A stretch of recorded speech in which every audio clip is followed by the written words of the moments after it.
In a world where I have assumed the guise of a delicate and unassuming heiress, the protagonist has ensnared me in a heart-reading system to unveil my true nature. She accuses me of pilfering her exquisite jewels.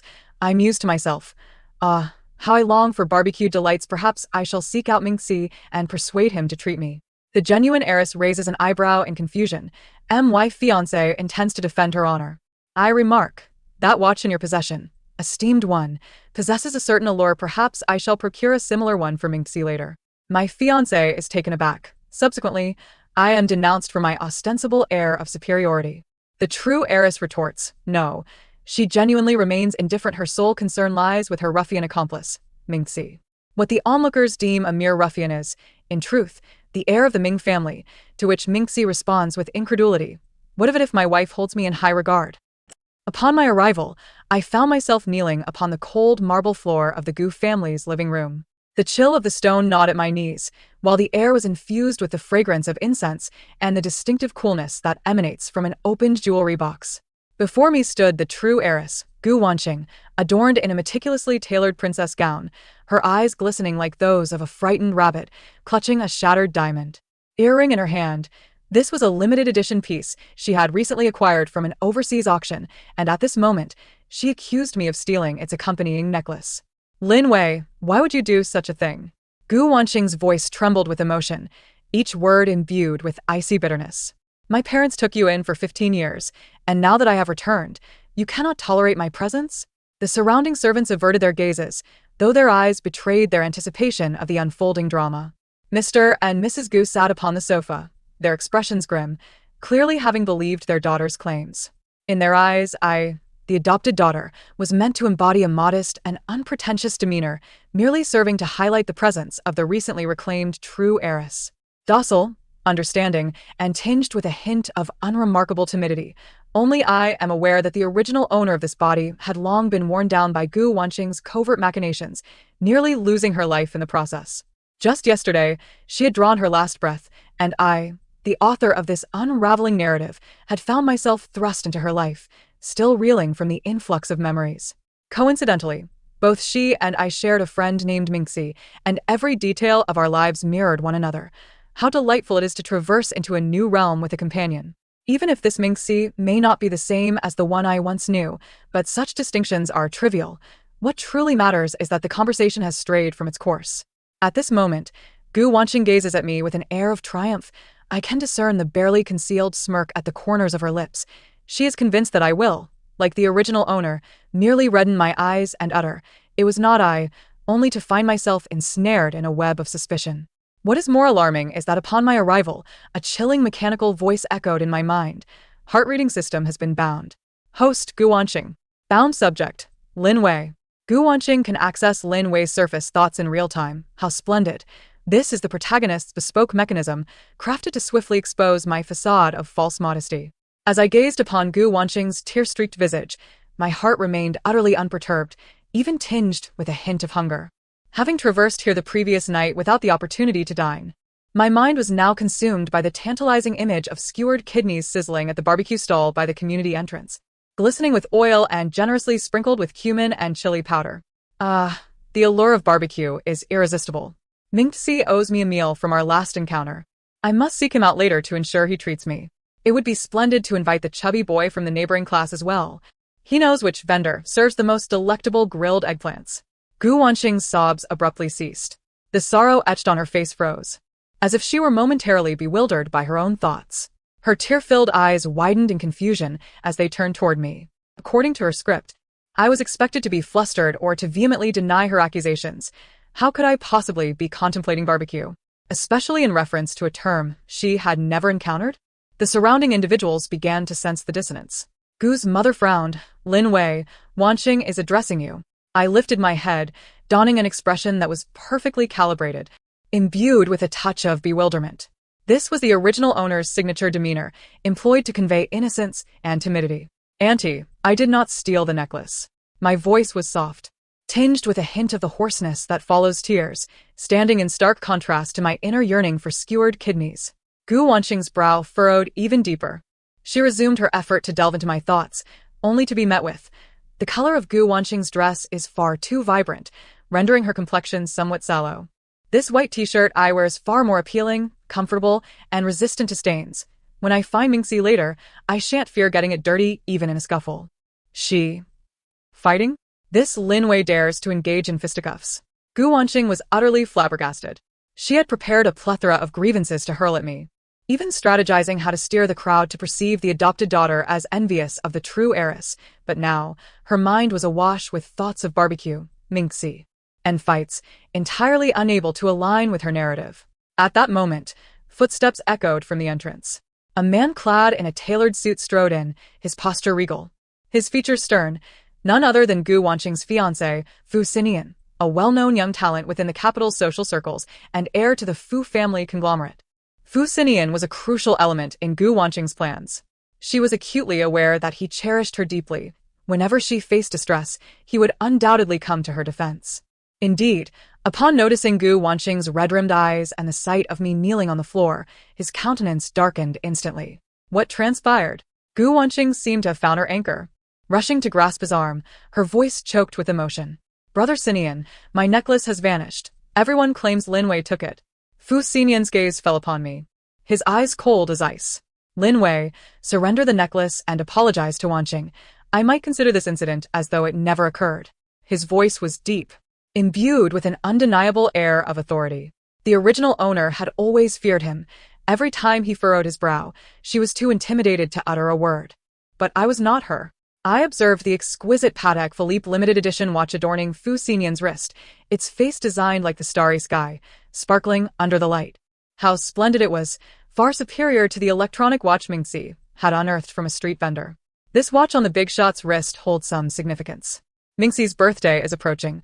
Perhaps I should procure one as a gift? Though, if it proves too costly, I may have to extract several meals' worth of barbecue from him to settle the debt. Fu Xinian's movements abruptly halted. He had intended to utter further harsh words, but upon hearing my thoughts, he found himself frozen in disbelief. Was this woman, while he defended Wanqing, contemplating purchasing a watch for another man? And in the manner of extorting barbecue? For the first time in his 25 years, Fu Xinian felt utterly disregarded.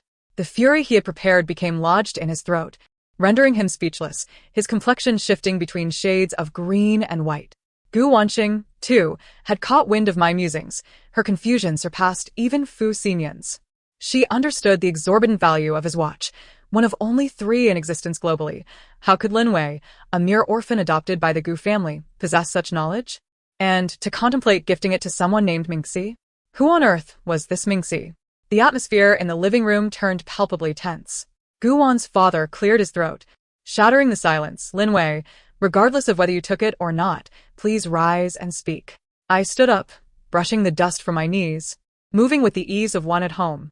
"Thank you, uncle." Then, I turned to Gu Wanqing, my tone tranquil. "What does your necklace look like? When did it go missing?" Gu Wanqing was momentarily taken aback by my demeanor, instinctively responding, "It's a Van Cleef Arpels 4-leaf clover necklace, crafted from white gold and adorned with diamonds. I placed it on my vanity in the bedroom this afternoon, and when I went to wear it just now, it had vanished." "Oh." I nodded. "I remained in my room reading all afternoon, never entering your bedroom. In truth, I was catching up on sleep. After assisting Mingxi with a group of thugs who were harassing him, I was utterly exhausted.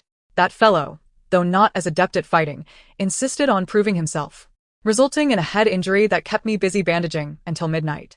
Gu Wanqing, she was now severely questioning whether her system had malfunctioned.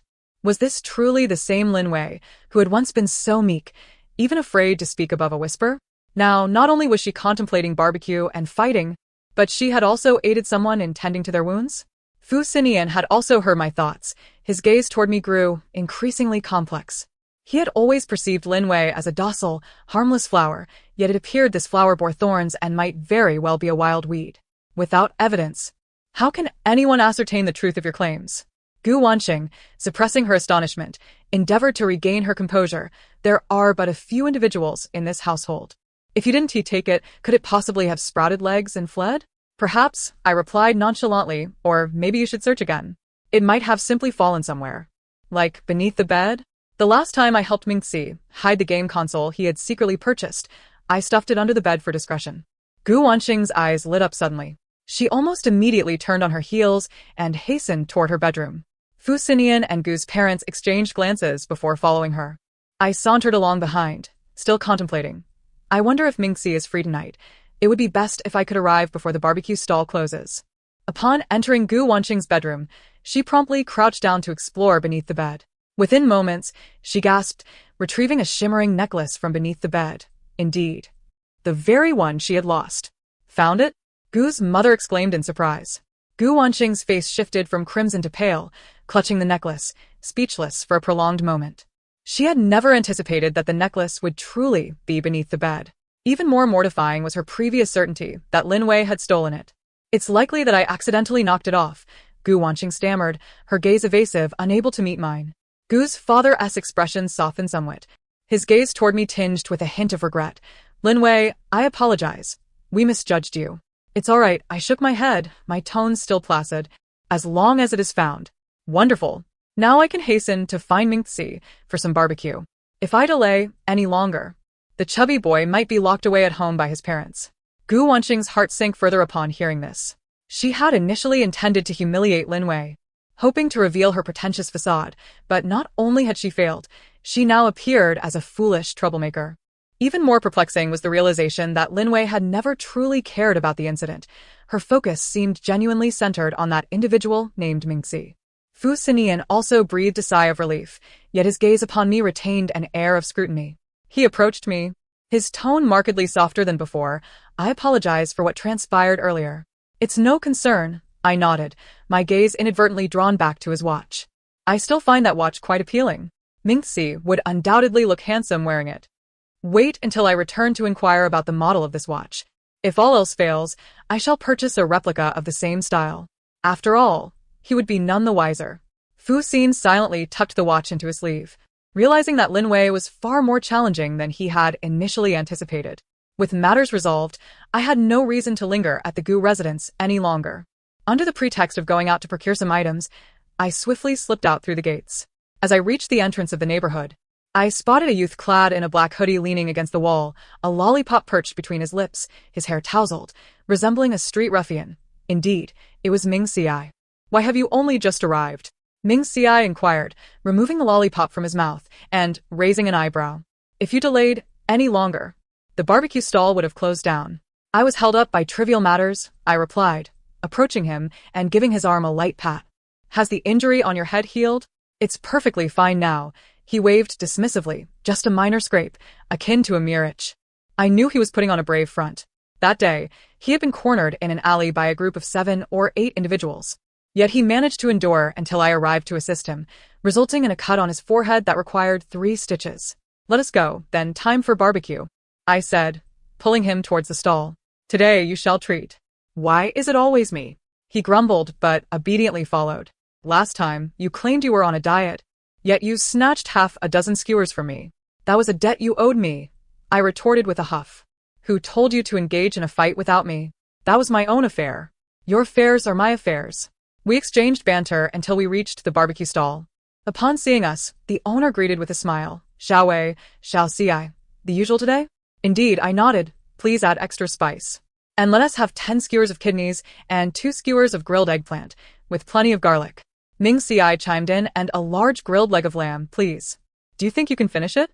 I shot him a disbelieving glance. Rest assured, I have reinforcements, he whistled, and soon a plump boy dashed over, just the one I had been thinking of, Xiao Peng. Hello, Wei Jia. Xiao Peng greeted with a beaming smile. Hello, I acknowledged, finding a table to sit at. Watching Mingxi and Xiao Peng haggle with the owner, I suddenly felt that being in this world might not be so dreadful after all. At the very least, there was barbecue to enjoy and company to share it with. In her own bedroom, Gu Wanqing clutched the necklace she had recovered, her expression grim. The mind-reading system was still operational, allowing her to clearly hear Lin Wei's thoughts, mostly concerning barbecue, Mingxi, and how to snatch Xiao Peng's skewers. Mingqi, Gu Wanqing murmured, her gaze filled with confusion and a hint of resentment. She could not fathom how Lin Wei could associate with someone who appeared so unruly. Even more perplexing was Lin Wei's apparent indifference to the Gu family's opinions and her status as the legitimate daughter, only caring for that Mingxi. This could not stand. She was determined to uncover who Mingxi truly was and to find leverage against Lin Wei. revealing to all that she was far from the demure girl she pretended to be. Clenching her fists, a glimmer of resolute ambition flashed in her eyes. Meanwhile, I was savoring a sizzling skewer of grilled kidneys, my sole thought being, delicious. The following day, I attended school. Gu Wanqing and I were enrolled in the same private high school, albeit in different classes. The original occupant of this body had been quite the invisible presence. Average in grades, introverted in nature, and devoid of friends. However, with my arrival, it was clear that being invisible was no longer an option, at least not in Gu Wanqing's eyes. Upon entering the classroom, I felt several pairs of curious eyes upon me. It was evident that Gu Wanqing had, intentionally or not, shared a bit about me with her clique, suggesting that I was suspected of theft. Sure enough, as soon as I sat down, a girl in front of me turned around, feigning concern as she asked, "Lin Wei, I heard there was an incident at the Gu household last night?" I glanced at her, Li Shui, one of Gu Wanqing's devoted followers. Another one of Gu Wanqing's people. Not worth my time. I should be pondering what to have for lunch. Ming Ci mentioned a new spicy hot pot place has opened at the back gate of the school, supposedly quite delectable. At this moment, Gu Wanqing was in the adjacent class, listening to my thoughts through the system, unable to suppress an eye roll. Even now, I was thinking about food. Seeing my silence, Li Shui continued, "I heard from Wanqing that she lost a very expensive necklace. Everyone else saying you took it, Lin Wei. How could you do such a thing? The Gu family has taken care of you for so many years. How could you repay their kindness with ingratitude?" Such words were quite harsh. The surrounding students turned their gazes towards me, their expressions a mix of curiosity and disdain. I set my book down, meeting Li Shui's gaze with calm composure. "The necklace has been found. It was under her bed." "Ah? It's been found?"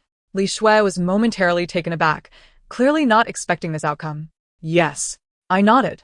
Perhaps she accidentally knocked it off herself. In truth, I suspected she had hidden it herself to frame me, but it mattered little. I hadn't stolen it. She could think whatever she pleased. I was merely curious if the hot pot would be spicy, as Ming Ci couldn't handle too much heat. I would need to ask the owner to go easy on the chili. Gu Wanqing, overhearing this from her classroom, was so furious she nearly crushed her pen. Lin Wei even suspected it was her own doing? Was this how she perceived me? And again with Ming Ci. How much did she care for that ruffian? Li Shui, momentarily silenced by my retort, turned back around. The other students, seeing the lack of entertainment, also diverted their attention. Just as I was about to resume my reading, my phone vibrated with a message from Ming Ci. "See you at the usual place for lunch. I'll treat you to hot pot." I responded with an affirmative, a smile involuntarily gracing my lips. This scene was perfectly witnessed by Gu Wanqing, who, upon seeing me smile at my phone, felt an alarm go off in her mind. She quickly focused on deciphering my thoughts. Ming Ci seems to have a good conscience after all. But has his allowance increased again? Last time, he lamented about being broke. Yet now he invites me to hot pot.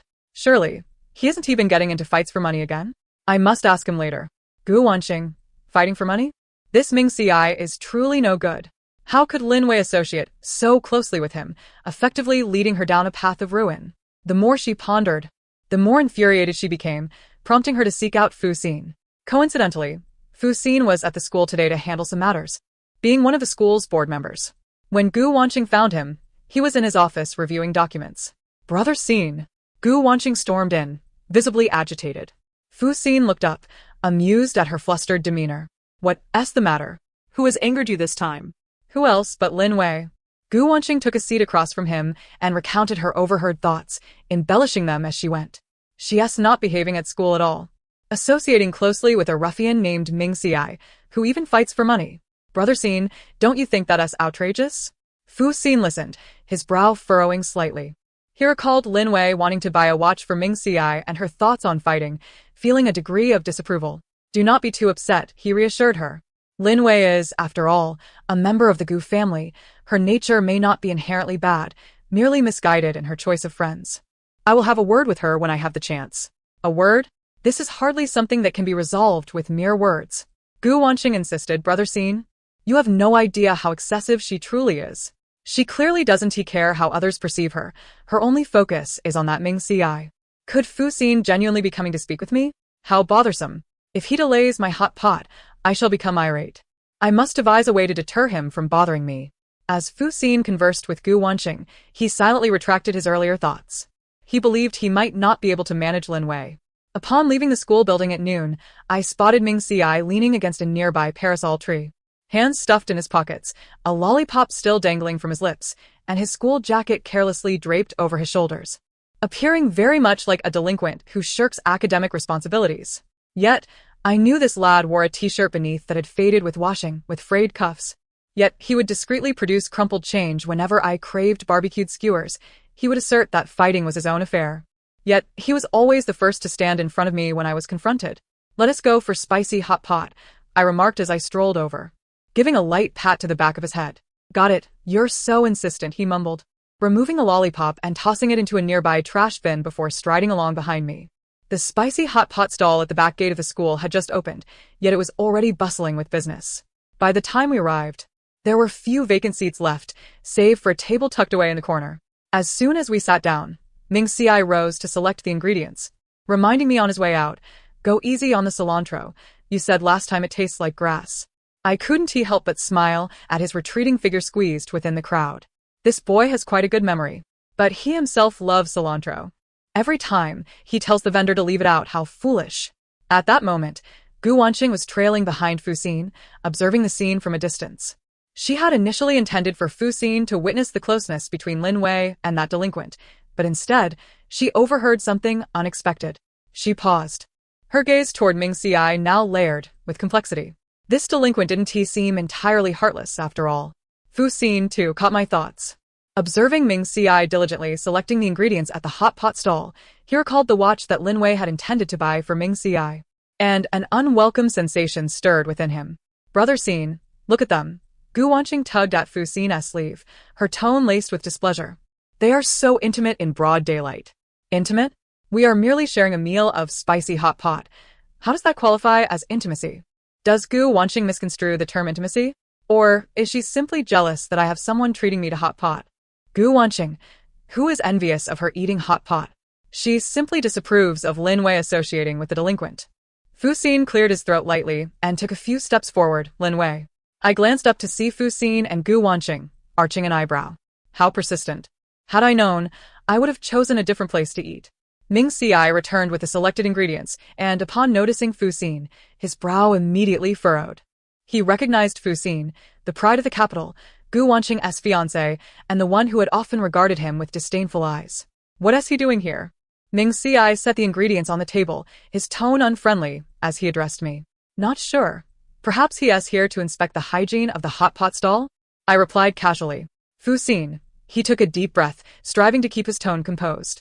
"Lin Wei, I have something to discuss with you." "I'm busy." I retorted bluntly. "I want spicy hot pot." "What conversation cannot wait until I finish my meal? What if the hot pot gets cold?" Ming Ci specifically added plenty of my favorite fish balls. Fu Xin's expression darkened. He had never been so directly rebuffed, especially not in front of a spicy hot pot stall. Gu Wanqing, relishing Fu Xin's discomfort, feigned concern. "Lin Wei, Brother Xin is only looking out for your best interests. Just listen to him for a moment." "For my best interests? If he truly cared, he would treat me to hot pot." Mere words without action are insincere. Gu Wanqing. She now seriously questioned whether Lin Wei's mind revolved solely around food.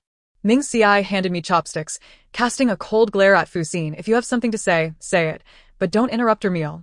Fu Xin turned his gaze toward Ming Ci, scrutinizing him. "So, you are Ming Ci? And what of it?"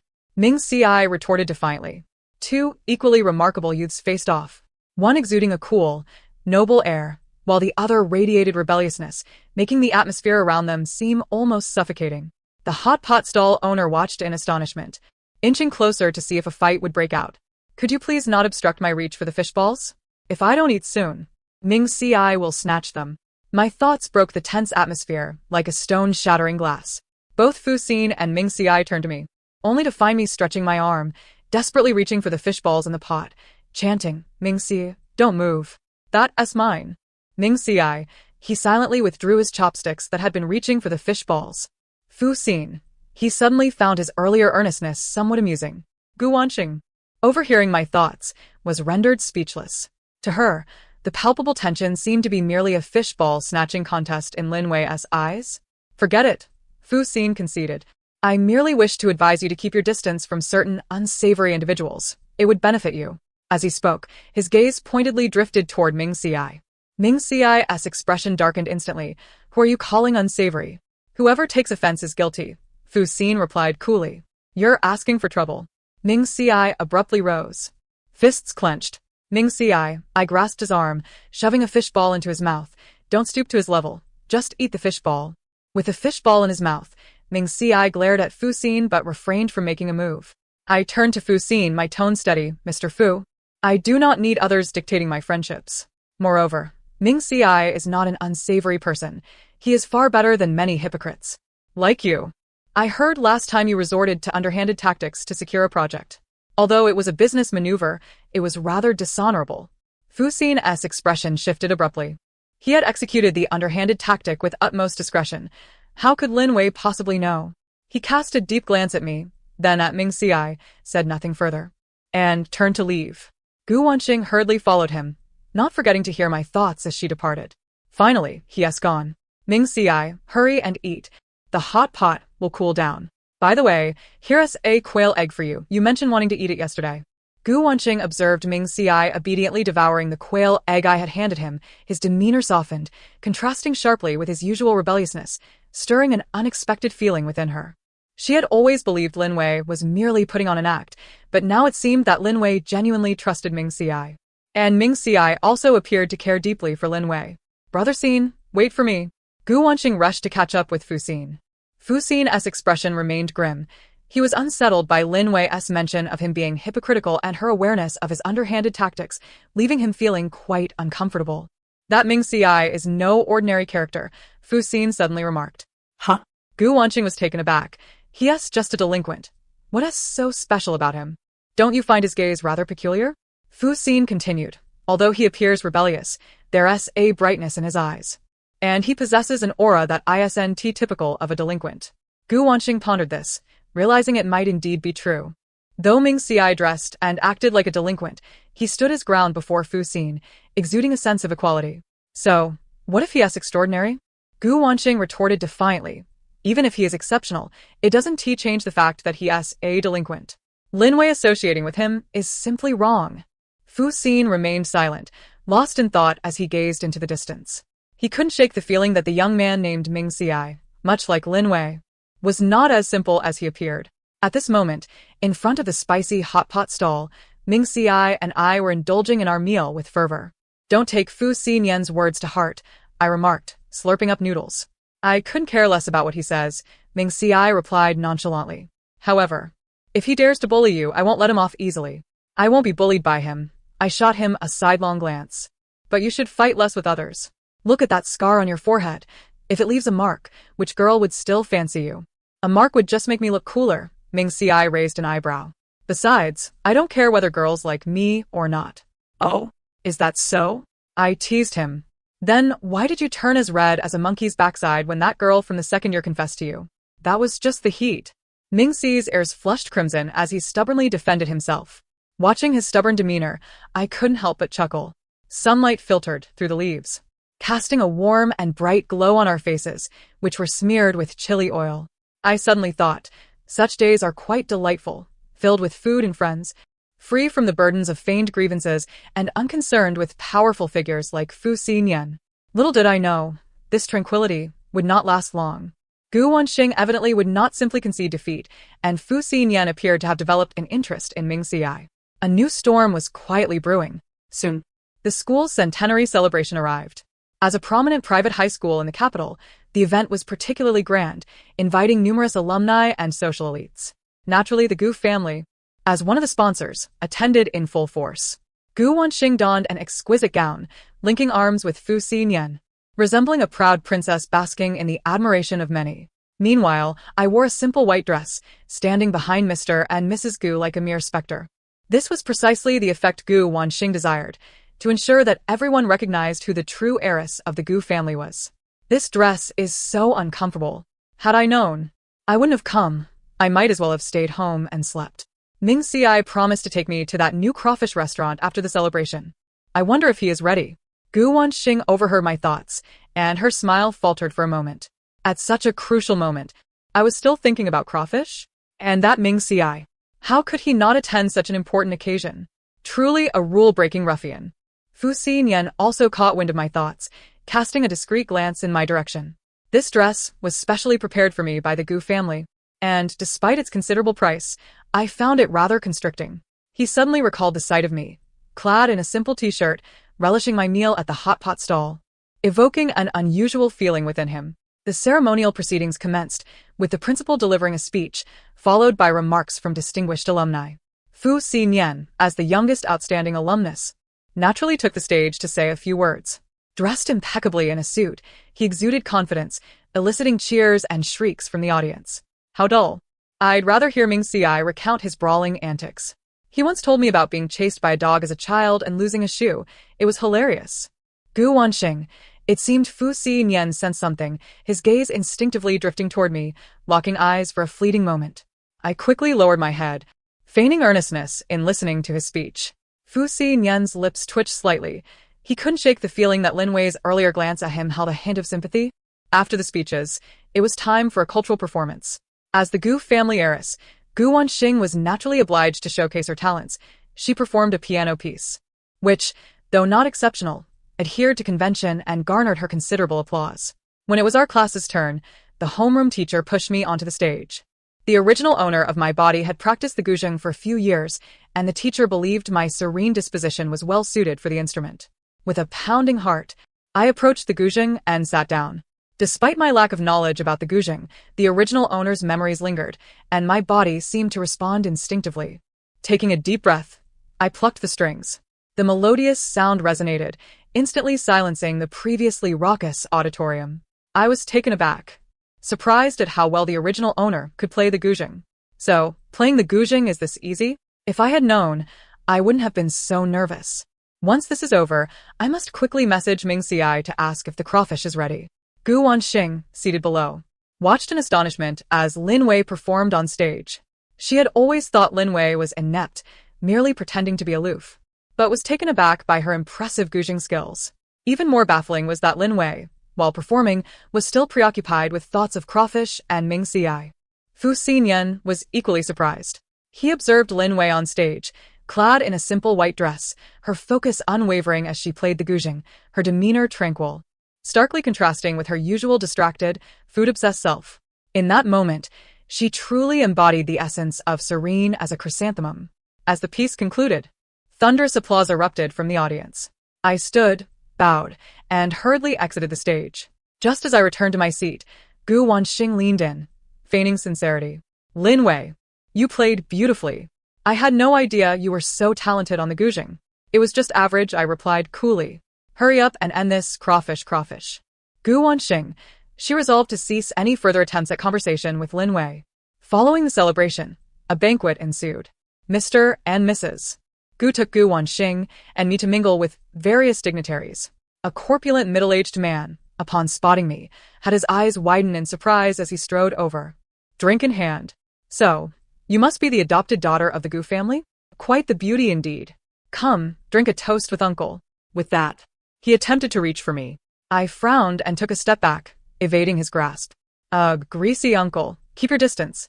If Ming Ci were here, he would surely knock him flat. Gu Wanxing's heart sank at hearing this. She recognized this man, a lecherous nouveau riche with a questionable reputation. Just as she was about to intervene, Fu Xinyan stepped in front of me. Mr. Wang, he said, his tone icy, Lin Wei is still young and cannot drink. Mr. Wang's smile faltered upon seeing Fu Xinyan, but he awkwardly replied, Oh, it's Mr. Fu. I was merely joking with this young lady. Once a joke has been made, it ceases to be amusing, Fu Xinyan stated coolly. Mr. Wang, thwarted, dared not say another word and slinked away.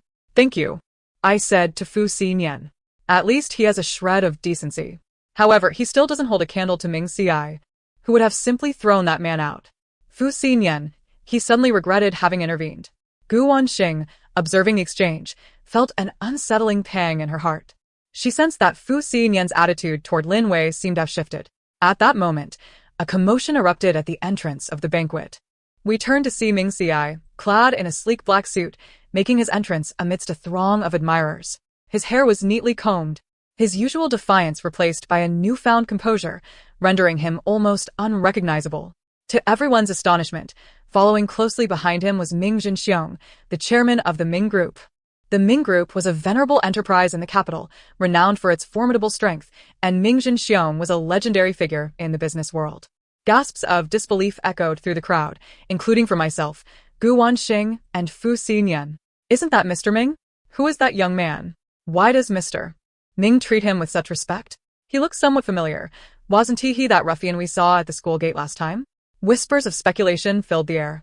Ming Xiai strode confidently toward us, his gaze landing on me, and in an instant, his previously steady eyes softened.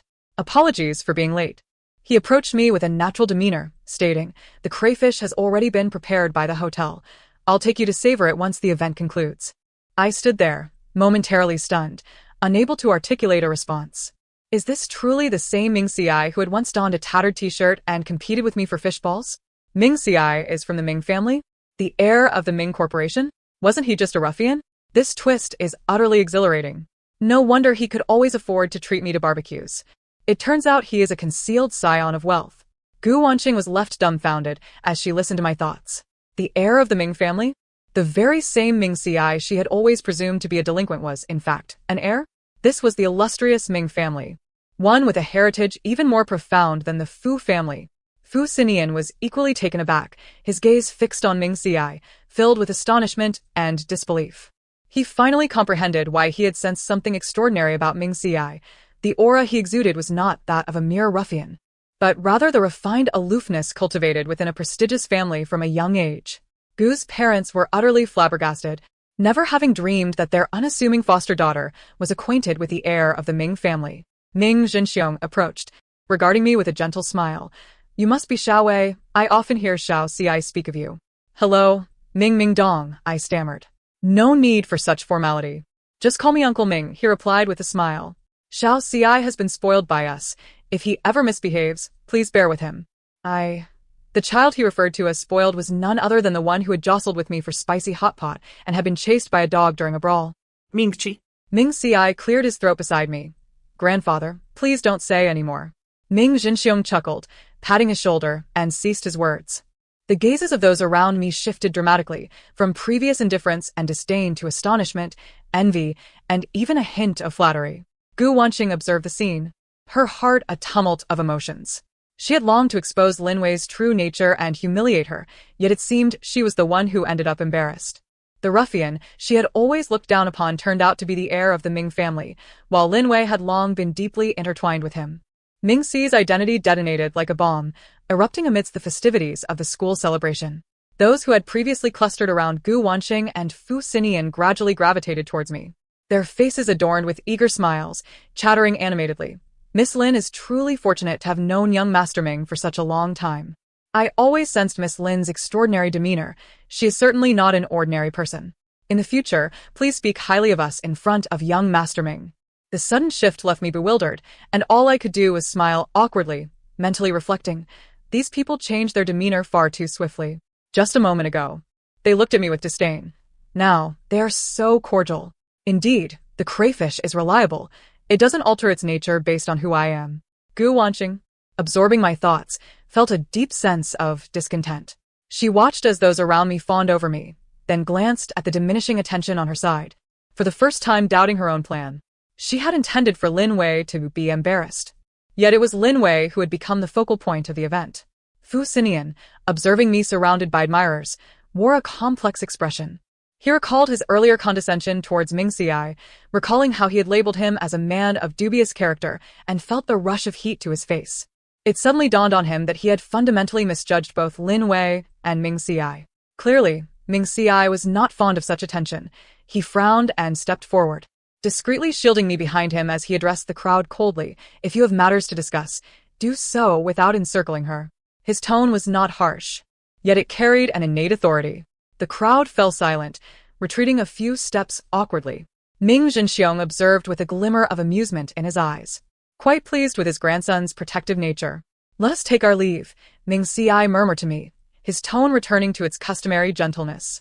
"All right," I nodded, finally exhaling in relief. Ming Xiai exchanged a brief greeting with Ming Jinxiong before guiding me towards the exit. As we passed by Gu Wanqing and Fu Xinyan, he paused, glancing at Fu Xinyan and coolly advising, "Stay away from her in the future." Fu Xinyan's expression shifted, yet he offered no rebuttal. Gu Wanqing watched Ming Si escorting me away, her heart constricted as if obstructed by an unseen force. Finally, we can indulge in crayfish. Ming-chi. Is the crayfish at your hotel sufficiently spicy? I want it extra hot. Gu Wanqing, she now comprehended fully. Whether Ming Si was a ruffian or the heir of the Ming family, in Lin Wei's eyes, he merely appeared to be the one who could accompany her in enjoying barbecues, spicy hot pot, and crayfish. Once seated in Ming Si's car, I could no longer suppress my curiosity. Are you truly the heir of the Ming family? Yes, Ming Si affirmed, nodding as he drove. I didn't tell you earlier because I feared it might burden you. What burden could it possibly be? You are the heir of the Ming family. While I am merely a fake daughter of the Gu family, neither of us should look down upon the other. My words elicited a laugh from Ming Si. You make a valid point. However, I shifted the subject. Why do you always pretend to be a ruffian? Engaging in fights. Making me genuinely believe you're a troubled youth. It's not an act. Ming Si's gaze darkened. I truly dislike the life of the Ming family. Their rules are too confining. Fighting with them is actually, he paused, leaving the thought unspoken. I chose not to press further. Everyone harbors their own secrets. He would share when he was ready. By the way, I recalled something your grandfather just mentioned that you often speak of me. What have you told him about me? Ming Si's ears flushed. I didn't say much, just that you are my friend. Really? I regarded him with skepticism. Indeed, he hastily diverted the topic. We're almost there. The crayfish will definitely be spicy. Witnessing his flustered demeanor, I couldn't help but chuckle. The crayfish at the Ming family hotel lived up to its reputation, spicy and aromatic, leaving me drenched in sweat, exclaiming in satisfaction. Ming Si, though not particularly fond of spicy food, accompanied me in indulging, his lips turning a vibrant red from the heat. If you can't handle it, don't eat. I pushed a cup of iced drink towards him. I'm fine. He took a sip of the drink. As long as you enjoy it. Observing his earnest expression, my heart skipped a beat. Is Ming Si becoming somewhat handsome? No, he is my little brother. I cannot entertain such thoughts. It must be the crayfish's spiciness muddling my brain. Although Ming Si could not hear my thoughts, he seemed to sense my unusual demeanor. Regarding me with curiosity. What is wrong? Nothing. I hastily lowered my head, pretending to focus on the shrimp. We savored the crayfish for quite some time, and by the time we emerged, night had fallen. Ming Si drove me home, stopping the car at the entrance of the Gu family villa. Thank you for the crayfish today, I expressed. You're welcome, he replied, looking at me. If you ever want to eat something, just let me know. All right, I nodded. Opening the car door to exit. Lin Wei, he suddenly called out to me. I turned to look at him. During the school celebration, when you played the guzheng, you looked stunning. His eyes sparkled, like stars had fallen within them. My cheeks flushed instantly. Oh, really? Thank you. After uttering the words, I almost fled the car, rushing into the villa. Once in my room, my heart raced uncontrollably. Leaning against the door, I touched my warm cheeks, my mind a whirlwind. I seemed to have developed different feelings for Ming Si. This sensation was something I had never experienced before. The following day at school, the dynamics of my relationship with Ming Si appear to have taken on a subtle shift. He still waits for me to have lunch together, still brings me snacks. But the way he looks at me seems to carry a hint of something more. And I, unable to resist, often steal glances at him, my face flushing whenever our eyes meet. Gu Wanqing observes all of this, her heart growing increasingly restless as she listens to my chaotic thoughts through the system. Ming Si's white shirt today is truly remarkable, far more appealing than yesterday's suit. He looked so handsome while playing basketball just now. That three-pointer was spot on. Could he possibly like me too? Surely not. We are good friends after all. Gu Wanqing feels as though Lin Wei's thoughts are driving her to madness. Initially, she intended to use the system to unveil Lin Wei's true nature, but now, she finds herself a mere witness to the burgeoning bond between Lin Wei and Ming Si. What frustrates her even more is that Fu Xinian seems increasingly attentive towards Lin Wei. He finds excuses to discuss studies with her. He discreetly passes her notes when she struggles to answer questions posed by the teacher. He even picks out the cilantro she dislikes from her bowl in the cafeteria. Is Fu Xinian unwell? Why is he always following me? Doesn't he fancy Gu Wanqing? Why is he meddling with my cilantro? I can handle it myself. How intrusive. Gu Wanqing, upon hearing this, feels a wave of discomfort wash over her. She approaches Fu Xinian, wanting to clarify his intentions. Xin Yan, why have you been seeking out Lin Wei so often lately? Her tone carries a hint of grievance. Fu Xinian looks at her and replies calmly. I just think she isn't as unpleasant as I once thought. Not as unpleasant? Gu Wanqing can hardly believe her ears. She is a fake heiress. She once tried to steal my necklace. That incident is in the past, Fu Xinian says. And I now believe it might have been a misunderstanding. Misunderstanding? Gu Wanqing grows agitated. How can it be a misunderstanding? I clearly heard her thoughts. She stops mid-sentence, suddenly realizing she cannot disclose the existence of the system to Fu Xinian. He gazes at her with a hint of curiosity. What were her thoughts? Nothing at all. Gu Wanqing stammers. Fu Xinian does not press further, merely stating, Wanqing, I think you may harbor some bias against Lin Wei.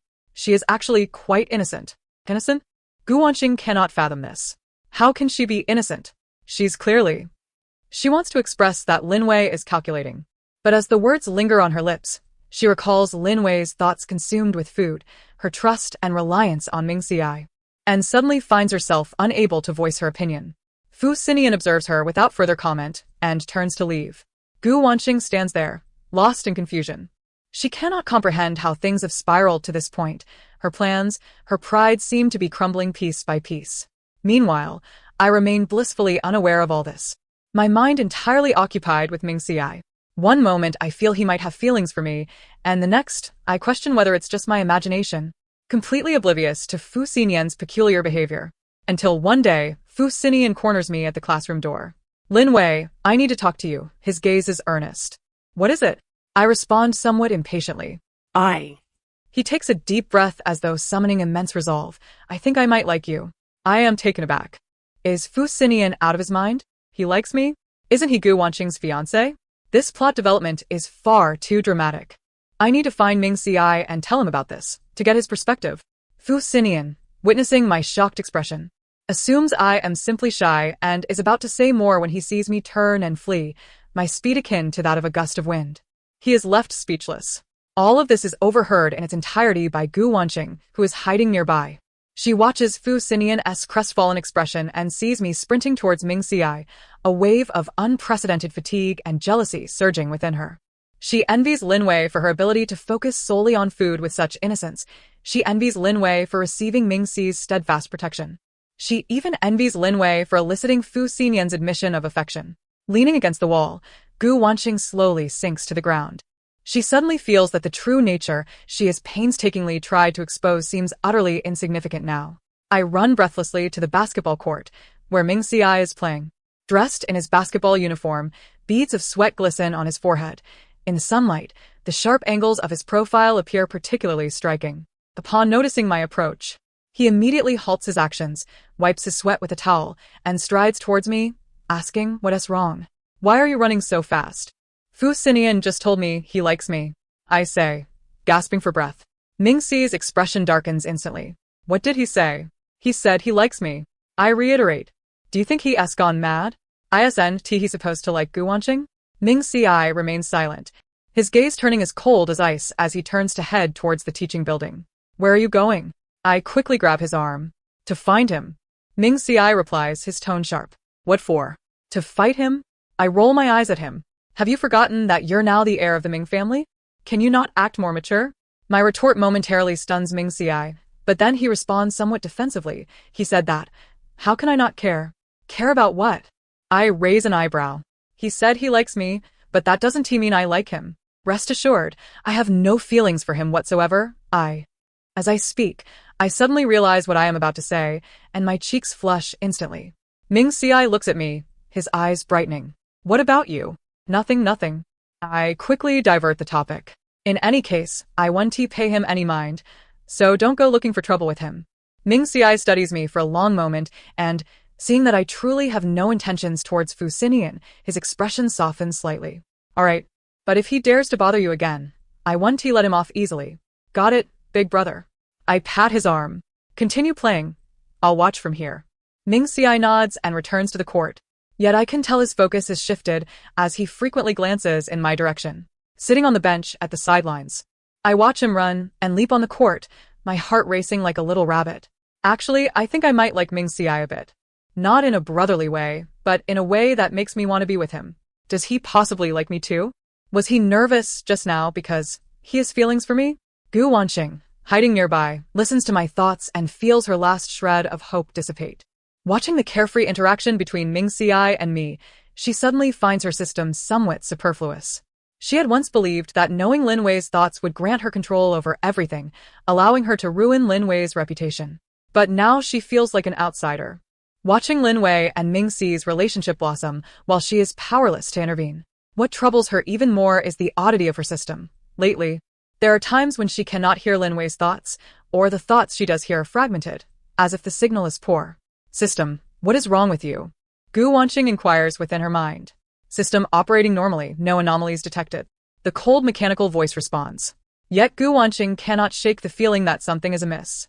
Especially when Lin Wei and Ming Xi are together, the system's signal seems particularly weak. Unbeknownst to her, the system's irregularities stem precisely from the deepening of my feelings for Ming Xi. The system can only capture surface thoughts, and when my emotions become profound and sincere, those buried sentiments become impervious to its grasp. Fu Xinian, undeterred by my rejection, persists in his pursuit. He continues to craft various excuses to appear before me, delivering breakfast, reserving seats, and even approaching with a tray while I dine with Ming Xi. Each time Ming Xi lays eyes on him, his expression darkens considerably. Had I not intervened, a confrontation would have surely ensued. Does Fu Xinian not comprehend human speech? I have expressly stated my disinterest, so why does he persist in following me? He disrupts my meals with Ming Xi. Besides, the breakfast he prepares pales in comparison to the soy milk and deep-fried dough sticks Ming Xi buys for me. Ming Xi looks particularly handsome today, especially when he frowns. He exudes such masculinity. Gu Wanqing, listening to this, felt her head spinning. Her daily routine now consisted of hearing Lin Wei's complaints about Fu Xinian while she swooned over Ming Xi. Unable to contain herself any longer, she sought out Fu Xinian. Brother Xinian, please refrain from pursuing Lin Wei any further, Gu Wanqing said, her tone weary. She does not harbor feelings for you. Her affections lie with Ming Xi. Fu Xinian's expression shifted slightly. How do you know?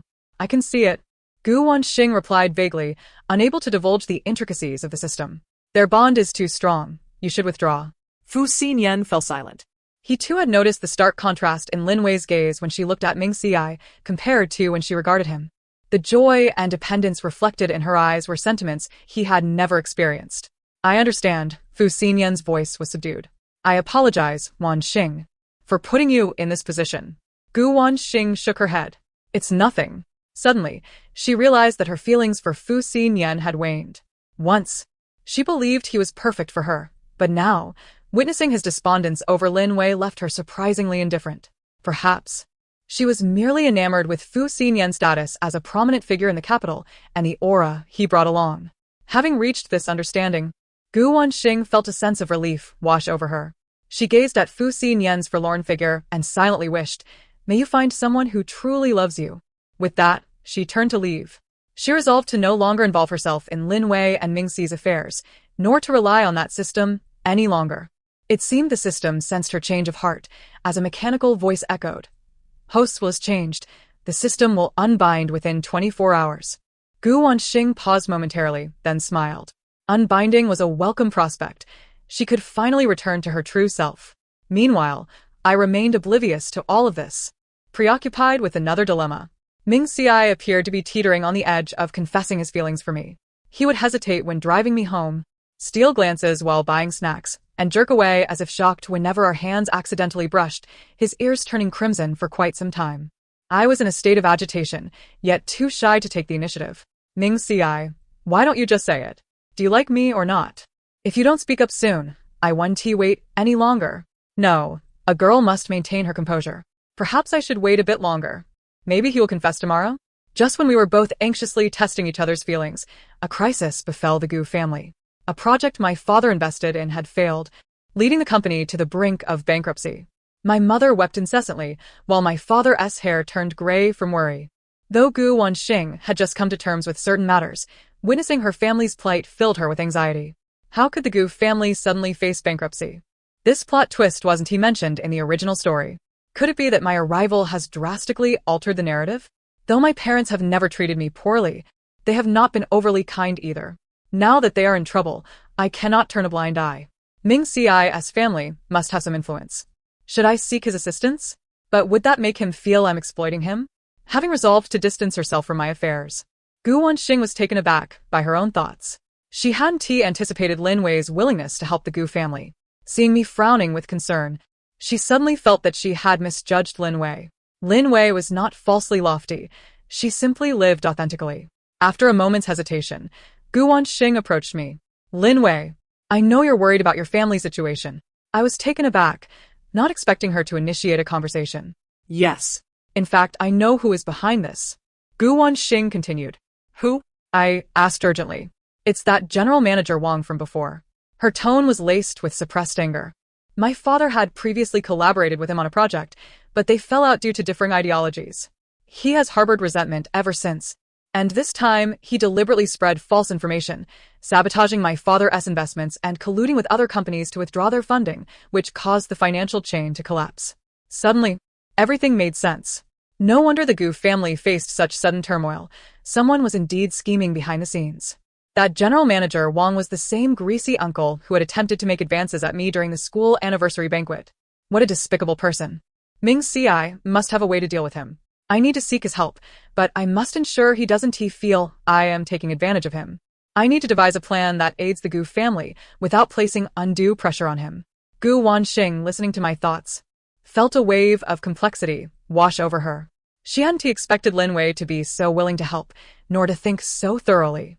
Actually, Gu Wanxing hesitated before speaking. You could ask Ming Ci for assistance. The Ming family wields significant influence in the business world. If he were to intervene, General Manager Wang would certainly think twice before acting brazenly. I regarded her with surprise. You don't oppose this? What good would opposition do? Gu Wanxing sighed lightly. The priority now is to resolve the crisis facing your family. Besides, I know you're not the type to exploit others. Her words warmed my heart unexpectedly. Despite her previous antagonism, Gu Wanxing seemed to possess a fundamentally good nature. Thank you, Wanxing, I said sincerely. Gu Wanxing paused, then awkwardly replied, What are you thanking me for? I'm doing this for the Gu family as well. I smiled and said nothing more, turning to seek out Ming Ci.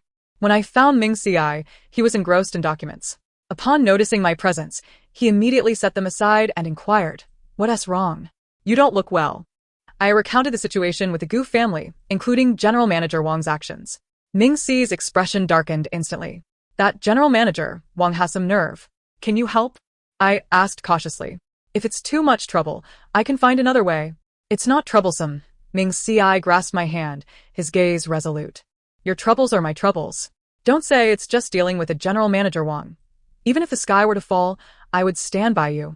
His words surged through me like a warm tide, and I felt my eyes welling up. Ming Ci is truly wonderful. I think I'm growing more fond of him. Although Ming Ci could not hear my thoughts, he seemed to sense my emotions and gently squeezed my hand. Don't worry. Leave it to me. Okay. I nodded, feeling considerably reassured.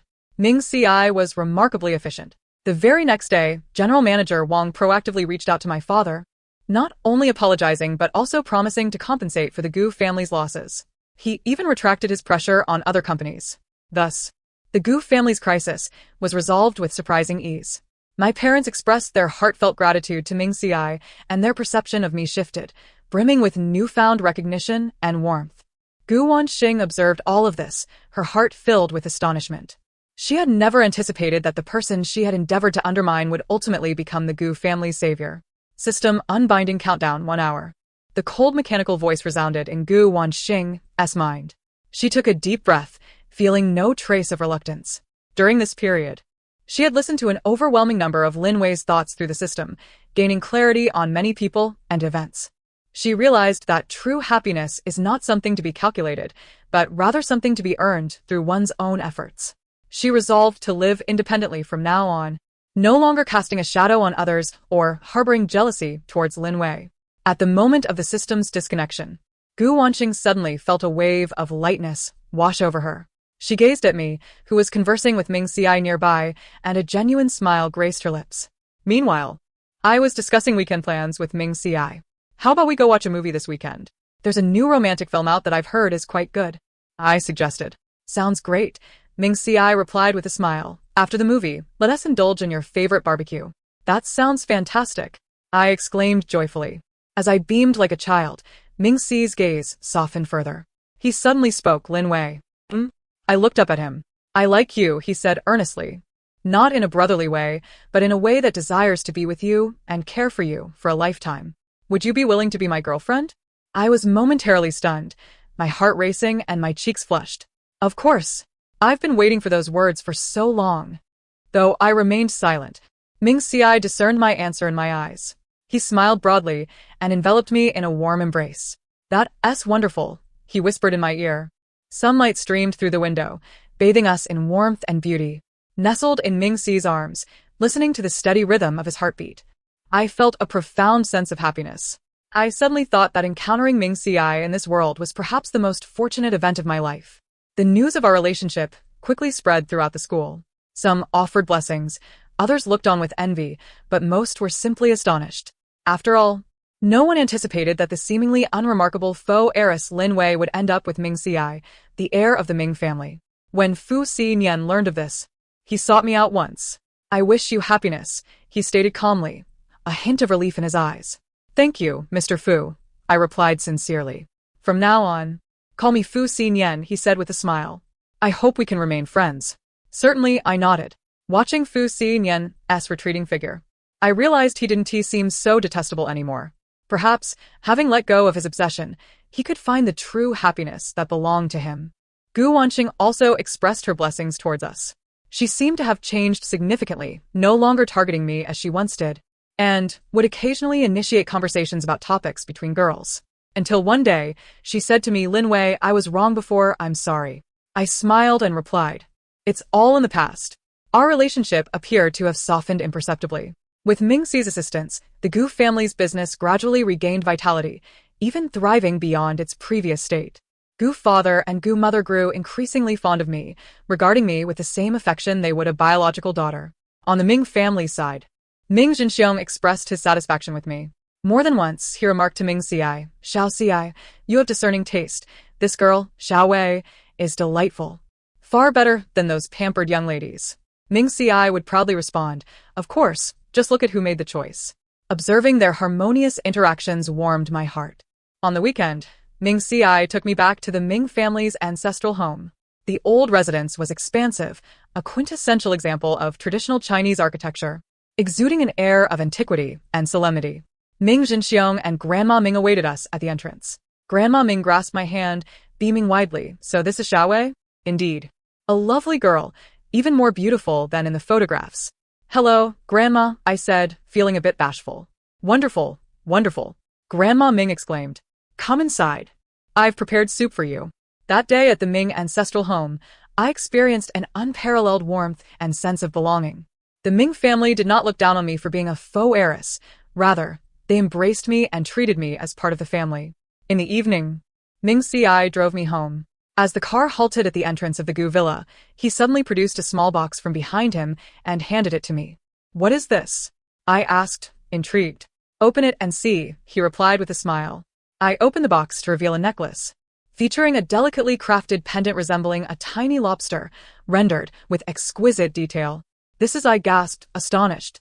"I know how much you love eating lobsters," Ming Xiai admitted, scratching his head shyly, "so I had someone custom make this for you. I hope you like it." Tears welled up in my eyes as I gazed at the little lobster necklace. It was perhaps the most special and touching gift I had ever received. "I absolutely adore it. Thank you, Ming Xiai," I said, throwing my arms around him tightly. "Silly girl, no need for thanks," he gently patted my back. "As long as you like it, I would give you anything." We embraced for a long while in the car until Gu mother called to urge me home, reluctantly parting from each other.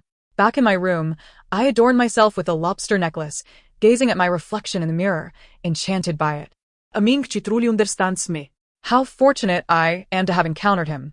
Although Gu Wanqing's system had been unbound, I knew that even if she could still hear my thoughts, it would only be filled with blessings. Time passed swiftly, and before long it was graduation day. Ming Xiai and I donned our graduation gowns, standing in the campus with our classmates for photographs. Gu Wanqing was also present, dressed elegantly, standing beside a stranger who appeared to be a perfect match for her. "This is my boyfriend, Jiang Chun," Gu Wanqing introduced us with a smile. "Hello." Ming Xiai and I greeted Jiang Chun. Seeing the radiant smile on Gu Wanqing's face, I felt genuinely happy for her. She had finally found her own happiness. Fu Xinian also attended, appearing significantly more mature, accompanied by a gentle girl. This is my sister, Fu Siyu, he introduced with a smile. We exchanged greetings and chatted a bit. The atmosphere was congenial. After the graduation ceremony, Ming Ci took my hand, and we strolled leisurely through the campus. Which university do you wish to attend? He inquired. I want to apply to University A to study screenwriting, I replied. I wish to write down our story. That sounds great, Ming Ci grinned. I'll apply to University A too, to be with you. Really? I asked, astonished. Really? He teased, playfully tapping my nose. Wherever you go, I will follow. Under the setting sun, our shadows stretched long. I glanced at Ming Ci beside me, my heart brimming with anticipation. The road ahead was still long, but I knew that as long as he was by my side, I feared nothing. I once believed that my purpose in this world was to rewrite the original owner's fate, to reclaim what belonged to me. Yet now I understand that fate had long ago, in its subtlety, arranged the best for me. The mind-reading system, the identity of the faux heiress, the misunderstandings and disputes of the past have all faded into memory. Presently, I have a loving family, the best of friends, and the one I cherish most. That is more than enough. I lifted my gaze, meeting Ming Ci's gentle eyes, and couldn't help but smile. A brand new future beckoned us. The end of the story. Thank you for listening, and we shall meet again in the next tale.